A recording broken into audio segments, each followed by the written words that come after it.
السلام علیکم دوستو، کیسے ہو آپ سب؟ میں ہوں عریج اور آپ ہیں اس وقت میرے YouTube channel Areeja most romantic novels پہ۔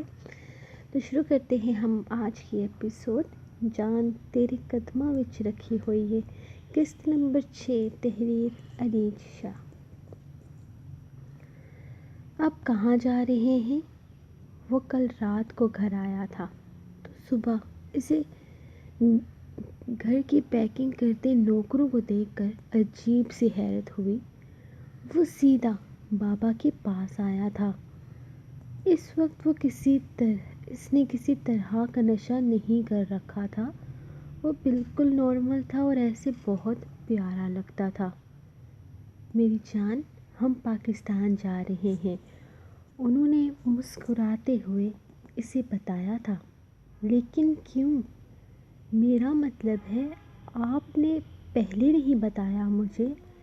اگر آپ لوگ چلے جائیں گے تو میرے پیسے کون دے گا؟ میرا مطلب ہے میں آپ کے بغیر کیسے رہوں گا؟ اس نے منہ بنا کر اس انداز میں کہا کہ عاصم کو ہنسی آ گئی۔ میری جان، تم میرے ساتھ آ رہے ہو؟ انہوں نے مسکراتے ہوئے اس سے کہا تھا۔ نہیں تو، اس نے فوراً جواب دیا۔ اس کا مطلب ہے کہ تم یہاں اکیلے بنا پیسوں کے سروائیو کرو گے؟ وہ اس کی طرف دیکھتے ہوئے پوچھنے لگے تھے۔ اوہ، تو آپ مجھے بلیک میل کریں گے؟ وہ انہیں گھورتے ہوئے بولا تو عاصم نے مسکرا کر ہاں میں سر ہلایا تھا۔ آخر وہ اس کے باپ تھے، اس سے ہارنے والے تو ہرگز نہیں تھے۔ نو ڈیڈ، آپ ایسا نہیں کر سکتے میرے ساتھ، یہ چیٹنگ ہے۔ پلیز، میں نہیں جا رہا کہیں بھی آپ کے ساتھ، وہ ضدی انداز میں بولا تھا، اور کہیں کہیں اس کی ضد میں لاڈ بھی شامل تھا۔ یقیناً وہ پیار سے انہیں منانے کا ارادہ رکھتا تھا، کیونکہ پیسوں کے بغیر اس کا گزارا نہیں تھا اور وہ کسی اور ملک میں جانے کا سوچ بھی نہیں سکتا تھا۔ میری جان، میں جا رہا ہوں پاکستان۔ آخر کب تک میں اپنے ملک سے دور یہاں پر رہوں گا؟ اسی لیے میں نے سوچا ہے کہ اب میں اپنے ملک لوٹ جاؤں گا، اور اگر تمہیں میرے ساتھ آنا ہے تو آؤ، ورنہ میں تمہیں فورس نہیں کروں گا۔ ہاں، لیکن اگر تم مجھ سے پیسوں کی ڈیمانڈ کرنی ہے تو وہ تمہیں تبھی ملیں گے جب تم میرے ساتھ پاکستان آؤ گے۔ وہ جیسے اس کے سامنے شرط رکھ رہے تھے۔ ڈیڈ، آپ میرے ساتھ ایسا کیسے کر سکتے ہیں؟ میری بھی تو کوئی پسند ہے، میری بھی تو کوئی مرضی ہے۔ وہاں نہیں جانا چاہتا میں، آپ کو جانا ہے تو جائیے، لیکن مجھے پیسے بھجواتے رہیے گا۔ وہ آسان حل پیش کر رہا تھا۔ تو اس سے مجھے کیا فائدہ ہوگا؟ میں اپنے بیٹے کی شکل تک نہیں دیکھ پاؤں گا، اس کی زندگی میں کیا چل رہا ہے مجھے کوئی خبر نہیں ہوگی، اور میں صرف اپنا ساری زندگی کا کمایا ہوا پیسہ لٹاتا رہوں۔ نو بیٹا، ایسا تو کہیں نہیں ہوتا، بلکہ میں تو ویٹ کر رہا ہوں کہ کب تم پیسے کی اہمیت کو سمجھتے ہو، تاکہ میں تمہیں اپنے آفس میں جاب پر رکھ لوں اور تم خود اپنے پیسے کو کماؤ اور اڑاؤ۔ وہ اس کی طرف دیکھتے ہوئے بول رہے تھے، جبکہ وہ حیرت سے انہیں سن رہا تھا۔ اور ریلی، مطلب کہ میں آپ کی آفس میں جاب کروں گا اور آپ مجھے پیسے دیں گے، رائٹ؟ پھر تو میں کہیں پر بھی جاب کر کے پیسے کما سکتا ہوں۔ وہ جیسے انہیں دھمکی دے رہا تھا۔ ہاں، کیوں نہیں؟ تم کر سکتے ہو، کہیں پر بھی جاب کرو اور پیسے کماؤ۔ میں بھی دیکھتا ہوں کہ تمہیں جاب پر رکھتا کون ہے، اور ایک ہفتے کا تمہیں 70,000 پاؤنڈ کون دیتا ہے، جس سے تم اپنی زندگی جی سکو۔ بلکہ زندگی بھی کیا جینی ہے، وہ سارے پیسے تو تم ڈرگس بھی اڑا دو گے؟ کھانا پینا رہنا کپڑے ہر چیز فری میں نہیں ملتی بیٹا، پیسے لگتے ہیں اس کے لیے۔ جاؤ نوکری کرو، اپنا گزارا کرو، مجھے کوئی اعتراض نہیں ہے۔ اور آپ کو میری یاد نہیں آئے گی، آپ مجھے مس نہیں کریں گے۔ وہ انہیں ایموشنل بلیک میل کر رہا تھا۔ آف کورس میری جان، میں کیوں نہیں کروں گا تمہیں مس، میں تمہیں بہت مس کروں گا۔ اور پھر دیکھو نا، اس کے لیے بھی میں نے ایک راستہ نکال رکھا ہے۔ میں تمہیں بینک میں 10,000 پاؤنڈ دیا کروں گا اور بدلے میں ویڈیو کال کر کے تمہیں دیکھ لیا کروں گا۔ وہ تو ہر چیز سوچے بیٹھے تھے، اسے کچھ سمجھ نہیں آ رہا تھا کہ وہ اپنے باپ کا مقابلہ کس طرح سے کرے۔ میرا سامان پیک کرو، میں بھی ساتھ جا رہا ہوں، وہ غصے سے نوکر کو کہتا اپنے کمرے کی طرف بڑھ گیا تھا، جبکہ عاصم مسکراتے ہوئے چائے کا کپ اٹھاتا باہر نکل آیا تھا۔ پہلی بار ہی صحیح، لیکن اس نے اپنے بیٹے کو باتوں میں ہرا دیا تھا۔ مجھے یقین نہیں آ رہا، وہ سچ میں مان گیا ہے کیا؟ سومیا بے یقینی سے پوچھ رہی تھی، جبکہ عاصم تو بہت خوش لگ رہا تھا۔ ہاں وہ مان گیا ہے، بلکہ اپنا سارا سامان پیک کروا رہا ہے۔ میں جب باہر آیا تو میں خود حیران رہ گیا تھا، لیکن پیسہ انسان کی سب سے بڑی ضرورت ہے سومیا، اور مجھے یقین ہے کہ یہی ایک طریقہ ہے جس سے میں اپنے بیٹے کو اپنے ساتھ رکھنے کے مجبور کر سکتا ہوں۔ تم نے کچھ غلط نہیں کیا عاصم، تم نے بہت اچھا کیا ہے۔ چلو کسی طریقے سے تو وہ مانا، بس اب وہ ہمارے ساتھ آ جائے تو ممکن ہے کہ وہاں آہستہ آہستہ ہی صحیح، لیکن وہ یہ سب کچھ چھوڑ دے، اور ویسے بھی وہاں اسے صرف اتنی ہی ڈرگ ملے گی جتنی اس کی ضرورت ہے، یا پھر اس کی زندگی کے لیے دینی چاہیے۔ اور وہاں جاتے ہی ہم اسے نشہ چھڑوانے والے انسٹیٹیوٹ میں داخل کروا دیں گے، تاکہ وہ ان سب برائیوں سے دور ہونے کی کوشش کرنے لگے، اور انشاءاللہ وہ سب کچھ چھوڑ دے گا۔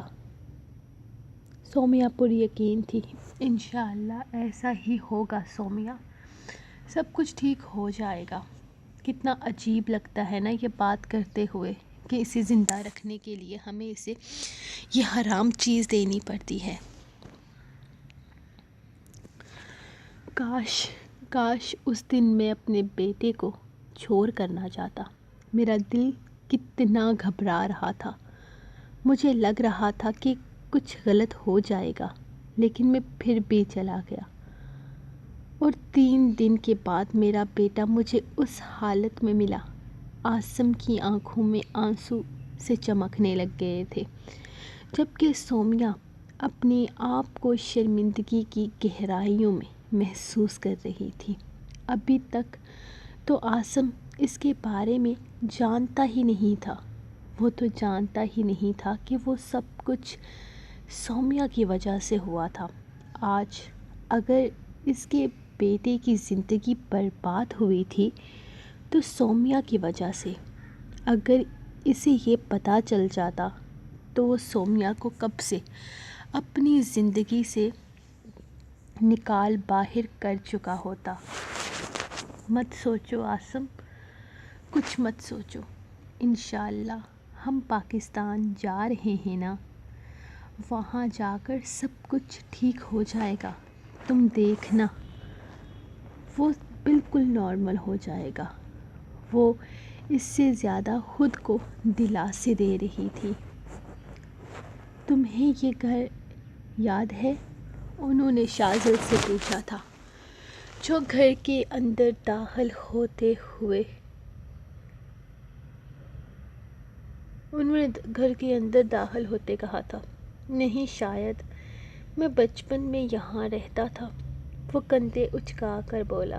ہاں تم بچپن میں یہاں رہتے تھے، اور میں اور تم وہاں باہر کھیلا کرتے تھے۔ انہوں نے اسے کچھ یاد کروانے کی کوشش کی تھی۔ کم آن ڈیڈ، جھوٹ مت بولیں، میرے بچپن میں آپ کے پاس میرے لیے ٹائم ہی کہاں تھا جو آپ میرے ساتھ کھیلا کرتے تھے؟ انہیں دیکھتے ہوئے وہ اس انداز میں بولا کہ عاصم شرمندہ ہو کر رہ گیا۔ میرا کمرہ کون سا ہے؟ اس نے پیچھے کی طرف مڑ کر انہیں دیکھا تھا، جبکہ وہ اس کے ساتھ اوپر کی طرف آتے سے کمرہ دکھانے لگ گئے تھے۔ یہ رہا تمہارا کمرہ۔ جب ہم نے یہ گھر بنوایا تھا نا، تب تم نے اعلان کیا تھا کہ تمہیں اس کمرے میں رہنا ہے۔ اچھا، اتنا خاص تو نہیں لگ رہا۔ بچپن میں اور اب میں فرق بھی تو بہت ہے نا۔ وہ وہیں بیڈ پر اپنا بیگ پھینکتا لیٹ گیا تھا۔ سونا چاہتا ہوں۔ جاتے ہوئے دروازہ بند کر دیجیے گا، اور پلیز کسی کو یہاں مت بھیجیے گا، نہ سامان رکھنے کے لیے اور نہ ہی مجھے جگانے کے لیے۔ اس نے آنکھیں بند کرتے ہوئے کہا۔ ٹھیک ہے میری جان، تم آرام کرو، شام کو ملتے ہیں۔ انہوں نے مسکراتے ہوئے کمرے کی کھڑکیاں بند کرتے ہوئے اس کے کمرے کی لائٹ آف کی تھی اور اس پر کمبل ڈالا تھا، کیونکہ سردی کافی ہو رہی تھی، جبکہ خود کمرے سے باہر نکل گئے تھے۔ شاذل گہری نیند سو رہا تھا جب اسے اپنے آس پاس آواز محسوس ہوئی۔ اٹھو اٹھو دوست، اٹھو نا۔ وہ کافی شدت سے اسے جگا رہی تھی۔ شاذل نے بڑی مشکل سے آنکھیں کھول کر خود پر جھکی اس بچی کو دیکھا تھا۔ ہے ہائے ڈیئر دوست، کیسے ہو تم؟ وہ اسے جگاتے ہوئے پوچھ رہی تھی، جبکہ شاذل حیرت سے اسے دیکھ رہا تھا۔ اس کے کمرے میں کون آ سکتا تھا؟ اس نے تو کسی کو بھی یہاں آنے سے منع کیا تھا۔ تم نے مجھے پہچانا؟ نہیں پہچانا ہوگا، کیونکہ پہچانا تو میں نے بھی تمہیں نہیں ہے۔ خیر، جان پہچان میں ٹائم ویسٹ نہیں کرتے، چلو آؤ نیچے چلیں۔ میرے بابا کہتے ہیں کہ تم میرے دوست ہو، اور اگر تم میرے دوست ہو تو تمہارا فرض بنتا ہے کہ تم مجھے جھولا جھلاؤ۔ چلو آؤ نیچے چلو اور مجھے جھولا جھلاؤ۔ عروج آپی تو خود سے جھولا جھول لیتی ہے، مجھ سے نہیں جھلایا جاتا۔ بابا پھپھو سے باتیں کرنے میں بزی ہیں، وہ بھی نہیں جھلا رہے، اسی لیے تم جھلاؤ گے۔ چلو آؤ نیچے۔ وہ اس کا بازو پکڑتے اسے زبردستی کھینچ رہی تھی۔ دیکھنے میں تو وہ تقریباً کوئی 11-12 سال کی بچی لگ رہی تھی، لیکن اس وقت صرف اور صرف اپنے مطلب کی خاطر کسی کو بھی دوست بنانے کو تیار تھی۔ دیکھو تم ہو کون؟ پہلے مجھے یہ بتاؤ، اور تم اس طرح بنا اجازت میرے کمرے میں کیسے آ گئی؟ وہ کافی سختی سے پوچھ رہا تھا، کیونکہ اس طرح کی ڈسٹربنس کی اجازت تو وہ کسی کو نہیں دیتا تھا۔ میں تمہاری دوست ہوں نا، اور کون ہوں؟ چلو آؤ، ابھی ہم نیچے چلیں گے، تھوڑی دیر کے بعد چلے جائیں گے، اور پھر میرے گھر میں تو اتنا پیارا جھولا بھی نہیں ہے۔ اب بھی کتنے مزے سے جھولے پر بیٹھی ہوئی ہے۔ میں نے کہا مجھے جھلاؤ تو نہیں مان رہی۔ آؤ نا پلیز، زیادہ تنگ نہیں کروں گی، صرف تھوڑی دیر۔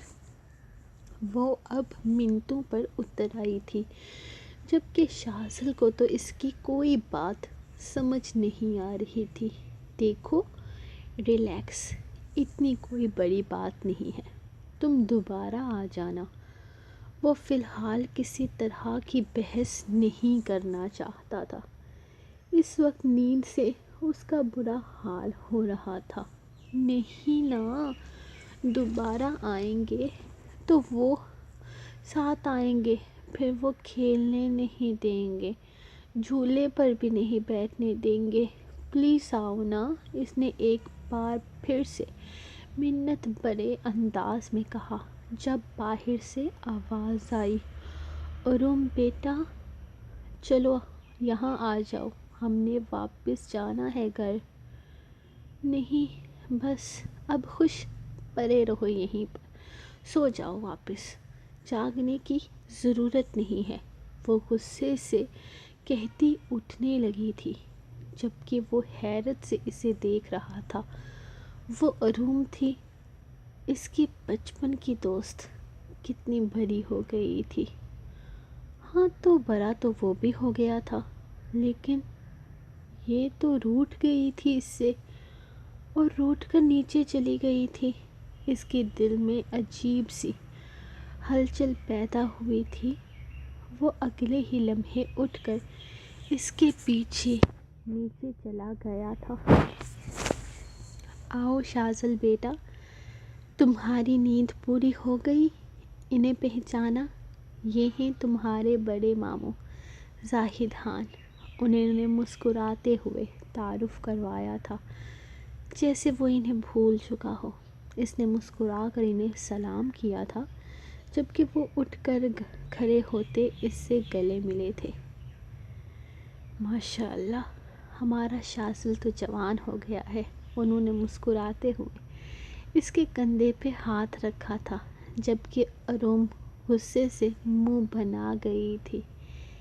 جی بھائی صاحب، ماشاء اللہ جوان ہو گیا ہے، اس ہفتے ہم اس کی 18ویں سالگرہ کریں گے، بابا نے مسکراتے ہوئے بتایا تھا۔ بہت اچھی بات ہے، وہ مسکرائے تھے، جبکہ اب وہ اروم کی طرف دیکھ رہا تھا۔ دوست، تم میری برتھ ڈے پہ آؤ گی؟ وہ اس کے ساتھ بیٹھتے ہوئے پوچھنے لگا، جبکہ وہ منہ بنائے ہوئے تھی۔ تم میرے دوست نہیں ہو، سمجھے تم؟ وہ غصے سے بولی تھی۔ لیکن ابھی اوپر تو تم کہہ رہی تھی کہ میں تمہارا دوست ہوں، اس نے یاد دلایا تھا۔ وہ میں نے تب کہا تھا جب تم مجھے جھولا جھلانے والے تھے، اب ہم واپس اپنے گھر جا رہے ہیں تو تم میرے دوست نہیں ہو۔ اس کے کچھ اپنے اصول تھے جس پر وہ پاس نہیں ہو سکا تھا۔ چلو آؤ، میں تمہیں جھولا جھلاتا ہوں، اس کا ہاتھ پکڑ کر وہ کہنے لگا۔ لیکن ہم تو گھر جا رہے ہیں، وہ خوش ہوتے ہوئے بولی تھی۔ اتنی جلدی کہاں جا رہے ہو؟ ابھی تو کھانے کا وقت ہوا ہے۔ رائٹ بابا، ماموں کھانا تو کھا کے جائیں گے۔ ارے نہیں بیٹا، ہم گھر جا رہے ہیں، تمہاری مومانی کو لے کر پھر آؤں گا، زاہد ماموں نے مسکراتے ہوئے کہا تھا۔ جی نہیں، آپ لوگ کہیں نہیں جا رہے، اور کھانا کھائے بغیر تو بالکل بھی نہیں جا رہے، اور ویسے بھی اروم تو ابھی جھولا جھولنے جا رہی ہے، رائٹ اروم؟ اس نے اروم کو دیکھتے ہوئے کہا تو اس نے فل جوش سے ہاں میں گردن ہلائی تھی۔ بس بھائی صاحب، فیصلہ ہو گیا کہ آپ کہیں نہیں جا رہے، میں ملازم سے کھانا لگانے کا کہتی ہوں، سومیا نے خوشی سے کہا تھا، اور میں آپ ہی کو جھولا چھوڑنے کے لیے کہتی ہوں کیونکہ میرا دوست مجھے جھولا جھلائے گا۔ وہ خوشی سے چہکتی اس کا بازو پکڑے اسے باہر کھینچ رہی تھی، جبکہ وہ مسکراتے ہوئے اس کے ساتھ باہر آ رہا تھا۔ وہ نہیں جانتا تھا کہ اس لڑکی کے ساتھ اس کا کیا تعلق ہے، لیکن اس کے لیے شاید اس کے دل میں کوئی الگ ہی مقام تھا جو کسی کا نہیں تھا۔ ہاں وہ اس کے لیے اہم تھی، بہت اہم تھی۔ سو گائز، یہ تھی آپ لوگوں کی آج کی ایپیسوڈ۔ جس طرح سے میں کانپ رہی ہوں، آپ کو اندازہ ہو گیا ہوگا کہ آج یہاں کتنی سردی ہے۔ آج تو یار انتی ہو گئی، بہت لیولی کی سردی ہے، اور میں یہی کہوں گی کہ یہ ہے ہمارے اس ویک کی لاسٹ ایپیسوڈ یعنی سیٹرڈے ایپیسوڈ. تو ہم ملیں گے آپ کو نیکسٹ ایپیسوڈ میں انشاءاللہ منڈے کو. اور چینل کو سبسکرائب کر لیں اور شاذل کو تھوڑا بہت پیار دے دیں یار، وہ بھی برا نہیں ہے. تو جس طرح باقیوں کو اتنا پیار ملا ہے، میں چاہتی ہوں کہ آپ اسے بھی پیار کریں، آخر یہ بھی تو معصوم سا ایک بچہ ہے. تو ہم ملیں گے آپ کو نیکسٹ ایپیسوڈ میں، تب تک کے لیے اپنی رائٹر کو دیں اجازت اور دعاؤں میں یاد رکھیں. اللہ حافظ.